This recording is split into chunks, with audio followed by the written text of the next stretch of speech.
this dog. It's named Bunny the dog, and the dog was given a bunch of buttons. If you press a series of the buttons, you can actually formulate a sentence. And the dog started to use and learn English through these buttons that it's pressing, to the point where the dog is actually having an incredible existential crisis right now, where it's looking in the mirror and it doesn't understand why it's a dog. It thinks and wants to be a human being, to the point where owner, as I guess, put Bunny, this dog, on antidepressants because the dog will just stare in the mirror. It will constantly ask her, why dog? Why am I a dog?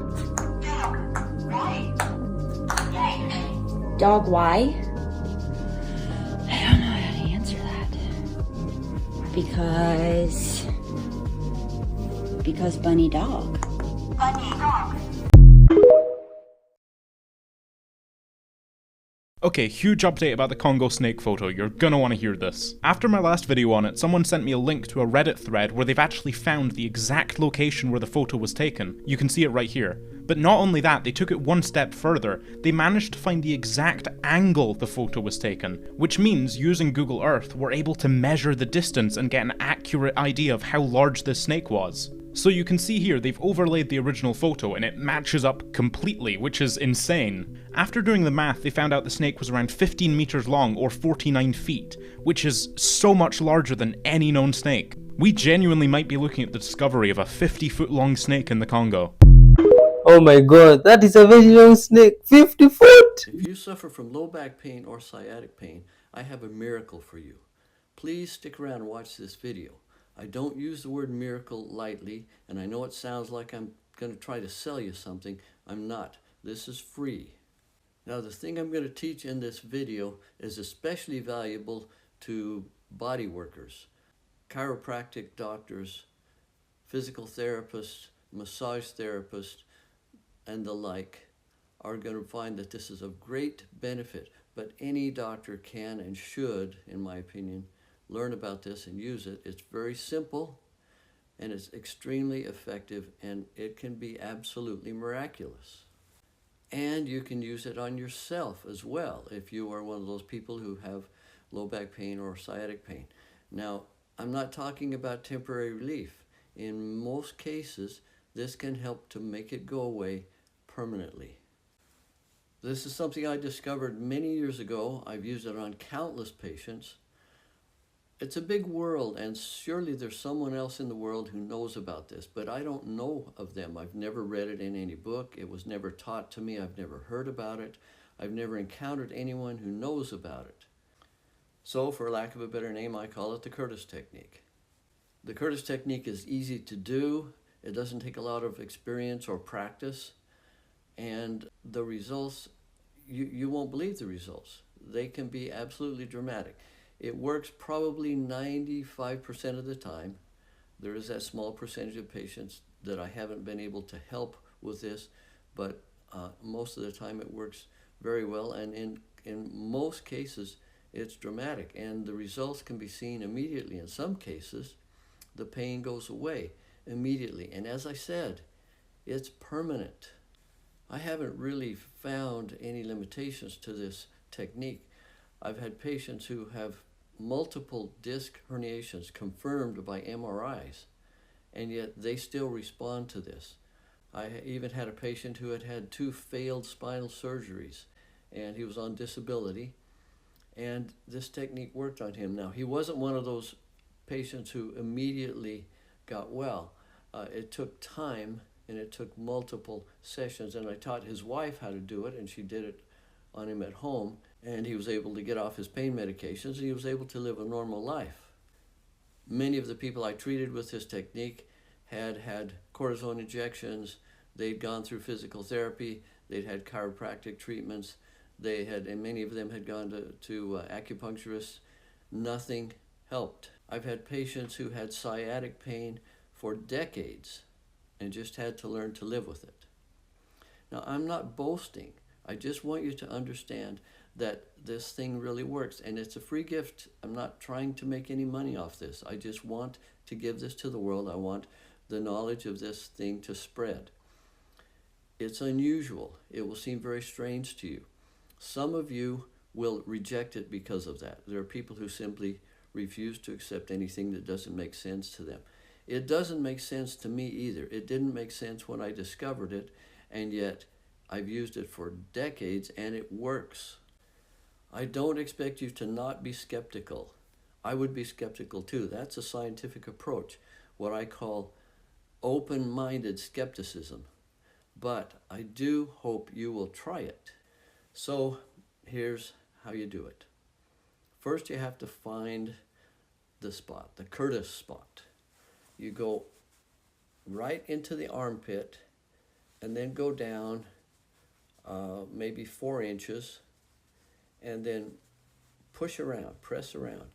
You will find a sore spot. In fact, I would always tell patients, there's going to be a sore spot down here. Tell me when I find it. And patients will say, how did you know? Now, it can be, usually it's going to be very sore. And that's how you'll know if you've found the right spot, because it's very sore, but you have to be pressing hard. Now, when you find that sore spot, tell the patient, it's going to hurt, it's going to be painful. Is it okay if I do this? And when you get permission to do it, then you're going to just use, it's better to use 2 hands. You can use 1 hand and just work around, just press around and move the hand in a circular motion, or you can use, I like to use the fingers of both hands and just kind of pull it apart. I kind of visualize pulling the ribs apart there, but there are different ways that it can be done.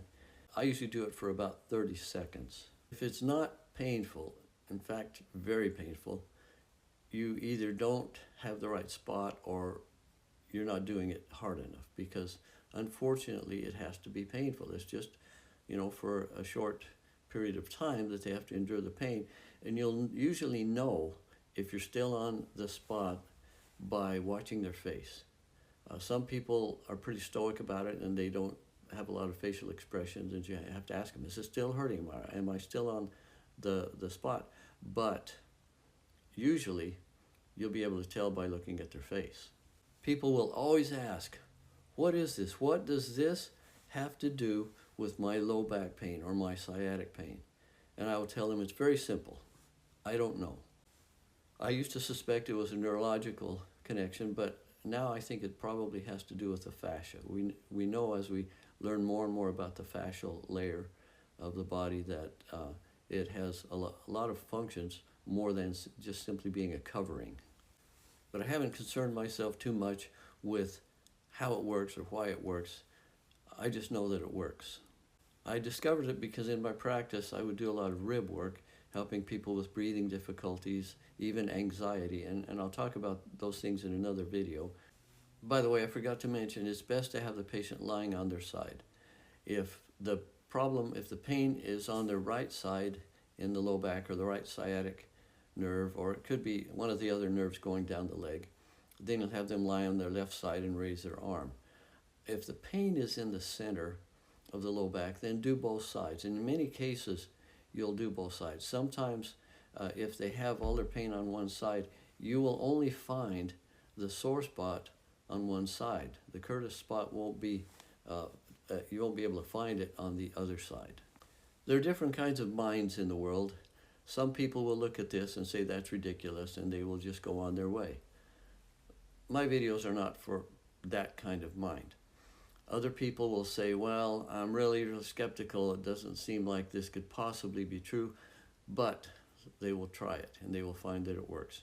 Other people will say, yeah, I believe it. I believe Dr. Curtis, but they will never use it in their practice. Okay, but the people that really take this and learn about it and run with it, you're the ones who are going to benefit, and your patients are going to benefit. And if you're not someone who works with patients, it's just for yourself, then you will benefit, because you can even do it on yourself. Yo, what do you think about that guy? Introducing Project Primrose, a digital dress that brings fabric to life.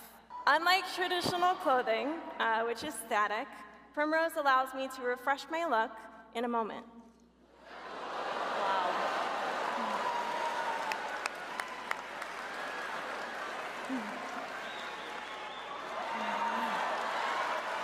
That is wild. I mean, Come on, that's crazy. It does have embedded sensors inside of it. I don't always have to press the button, and I would love to show you how that works. So right now in this mode, you can see nothing's really happening, but as I kind of turn and move, the dress will respond. The dress should respond. Respond. Let's try it. One more time, hang on. There we go. Here we go. Woo! All right, there it goes. Live demos, everybody. Oh, that is interesting. Do they make shoes? What am I going to ask? You're going to ask me the names of God. No. Oh, that's not it. I'll get there. Yeah. But no, I'm going to ask you, how come all the churches that call Jesus Jesus call him Jesus when they know, or at least some of them, that that's not his name? Yeshua? That's his name. Yes. Yeah. Yeah. And Yeshua, if that's how you pronounce it nowadays, how do you pronounce that one nowadays? I guess it would still be Yeshua. Nope. Well, technically, yes, because names are sounds, Right. not words. Right. People don't get that. Like, well, it says Brad. Well, again, those are the letters trying to get you to make the sound that they gave me. Names are sounds. If I say your name's Ken in any language. You understand? It's not. Well, it's Hong Tang Tang in Chinese. No, it didn't. It's Ken. It's Ken. Right. Your parents gave it to you when they spoke the word, the name, right? So it doesn't change, right? So why did his name change? It was Yeshua. Now it's Jesus. To Americanize it, that's a great question. No. Have you ever looked, though? No, I have not. See, dude, I might inspire you to get back into ministry. Because, dude, when I start telling people this, they're like, it's a great question. But, people that know, like big-time pastors, like that rhino in my conference room, Pastor Paul Goulet gave me that. I know Paul. Yeah, and, dude, when I asked him, he's like, how did you know that? Yeah. Like, dude, nobody really knows much about that. So I always ask people that are in ministry, do they know? And it sounds like you don't really know. No, I don't. No. Yeah, well, the name would be Joshua today. Okay. Are there Joshuas in the Bible? Of course there is. Yeah. Joshua's got his own book. Yeah, but those are all Yeshuas. Yeah. You know that? His name was the same as a lot of other people, Yeshua. So it changed. Why do you think that is? But that's a good question. But I can tell by the look on your face, you already have that information. I have an opinion. Okay. Well, my opinion is, if you believe in the scripture, it says that the devil will deceive the whole world. So I think that's part of it. I think when the scripture got translated into Greek and Latin, they changed the name. Did you know that? Did you? They changed the name. And do you know why they changed the name? I think because they don't want us to have it. Why? Well, it says, give praise to his name. There's power in his name. There's power. Call upon it. Doesn't it? Acts 4:12. There's one name under heaven given by which men must be saved. See, and what name is that? That's Jesus. No, it Yeshua. isn't. That's Jehovah. the whole point. Right. It's not. It's right. not the name. It's like, Right. if I said when you come to Vegas, bro, anywhere you go, dude, use my name. Tell everybody you're with me, man, and they will take care of you. Now, let's say on the way here, he said his name's not Brad, it's Barney. And you rolled into the casino and you said, what's up? I'm with Barney. And the casino said, and? What would you think? Yeah, they would. What would you think of me telling you what I told you? And you Right. thought my name was Barney, and you came in, you used it, and everyone said, I don't know who Barney is. so what would you think of me? That you were a liar. Would you doubt me? Yeah. Would you most go definitely. towards me or away from me? No, definitely away from me. Okay, that's why I think it's the devil. That's why I think it's the evil that exists. And by the way, people are like, oh, the devil. Look, bro, if you believe in Jesus, you have to believe in the devil. Yes. You have to. So when people like to act like the devil doesn't exist, look, if you think a God exists, well, then the devil has to, if you believe in that. Mm-hmm. I'm still seeking. Everyone always says, well, Brad, what do you believe? If I died right now and I had to pick, I'd say, Christian, I guess. Why? I grew up here and, my family and, my grandma was Catholic and I heard it all. And there's a lot of truth to it. Problem is there's some contradictions as well. Do you know those? Oh, yeah. Yeah, there's several. I ain't turning this into a ministry. However, we are when more than two gather, we're having church right now. Matthew 18. Little fellowship. We're fellowshipping. But guess what? I think maybe when people say, Brad, you know, that's interesting, I think to myself, well, maybe it's not me really prompting this. Maybe I'm just the vessel through which it flows. Maybe you're the intended vessel, and I'm just the vessel to get you to, like, because this is what I asked Paul. Why would you sit there and say Jesus all Sunday when you know it's not his name? He said, Brad, it's hard enough to get him there. Right. I'm not going to confuse him. And it makes sense. Oh, okay. But guess what? That ain't necessarily what the book says. Like what you just deciding that, you know, hey, give praise to my name. Yeah, we'll call you Chuck. You know, hey, by the way, my name's pretty important to me. I want you to sing praise to it, and I want you to call upon it. We'll call you Chuck. How about that? See, I think there's something to it. Now, I could be wrong, though. That's just my opinion. But, folks listening, do your own research. I always get a bunch of action off this, DMing me left and right. People are like, his name was Jesus because they couldn't translate it into the Latin language. It was Aramaic, and then when they translated it, it translated Jesus. Well, the letter J was created in the 1500s. So it wasn't a J at all. It was an I. It was Iesus.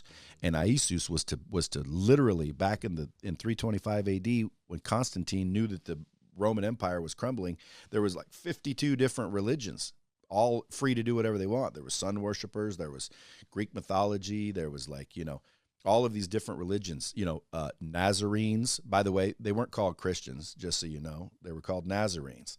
Okay, so are you a Nazarene? Is that what are you a follower of Yahshua? Because if you believe that story, well, then you're a Nazarene. You're not a Christian. People say Christian means anointed one, and it's a Christos. You know, not true. Look up the word Christian and look to the very beginning of that word. You'd be amazed what it means. Well, in Scripture, it says they first called them Christians in Antioch because they acted like Christ. That was really where that word. Does it say Christians? Yeah, it says that's what it says in the New Testament. It says they were first called Christians in Antioch because after Jesus was born, and after Jesus died, resurrected from the dead, obviously that's the pinnacle. That's the bedrock of faith. Is that he did exactly what he said he was going to do? Live 33 sinless years. Who caused him to rise? The Father did. Wasn't himself? Well, it is because it is the Godhead. It is the Trinity, Father, Son, and Holy Spirit. So they're the same? All in one, yes. Well, then let me ask you a question. Mm-hmm. When Yahshua was on the cross, the story goes, he looked up and said, "Why have thou forsaken me?" Who's he talking to? Himself? He's talking to the Father. He doesn't know why he did that to himself? No, he knew exactly why. But why did he living ask? that out because he's living that out in flesh form because he actually took the punishment for us. But that's not really a real answer. Like, why did he ask himself if he himself knew? Of course, I know what I'm doing. Because he wanted us to understand the things that we go through in our flesh. And so when we read that story. Yeah, but could it have been, Ken, that Yahshua, was talking to the big guy, like the actual God?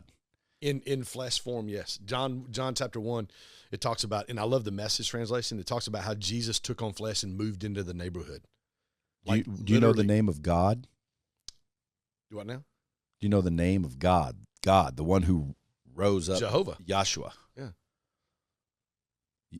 What'd you say? Jehovah. Is that it? Well, there's 7 different names in the Old Testament for Which Jehovah. ones are they? Kenitsu, Jehovah Rapha. Oh my gosh, now you put me on the spot. Jehovah Rapha, Jehovah Kenitsu. How come we're never saying those? It's more of an Old Testament theology. I mean, we do. I mean, there's a lot of pastors that still in each of those. By the way, am I getting you nervous? No, you're good, man. I didn't know this is what we were going to talk about, but I'm good talking about this, my friend. Hey, well, that's the power of dropping bombs, dude. We just start chatting. There could be someone right now being saved because of this conversation. Let me say this to you, Brad. And I know you talked about different guys. Benny Perez is here. He's the pastor at Church of Las Vegas. I've known Benny for 20 some odd years. Got a phenomenal church. The one thing is what we've done, what religion has done. I would say the difference between religion and Christianity. And I never even talked about, are you a Christian? I would say, are you a Christ follower? Because the whole New Testament really is a picture of that we've got this God. Because we think that if we do something wrong, God's going to be angry with us. We think that God's frustrated with us. I said this one time two things I did when I was pastoring. I brought she's 12 now. She was 3 or 4 years old. I brought her up in the middle of worship one day, and I had a chair brought out of the lobby, and I sat down in the chair, and I had my ushers bring her to the steps, and they brought Emma Kate up, and she sat in my lap. I said, let me ask you a question. I said, you're here trying to worship this morning, trying to enter into God's presence, trying to learn, trying to become more like Christ. I said, why is it we think if we haven't checked off our spiritual checklist through the week, I served, I gave, I read my Bible, I did the things, that then I deserve to be in the presence of God? I said, I say this every Sunday, God's love for you isn't predicated on your performance. He loves you because you're his child. He created you.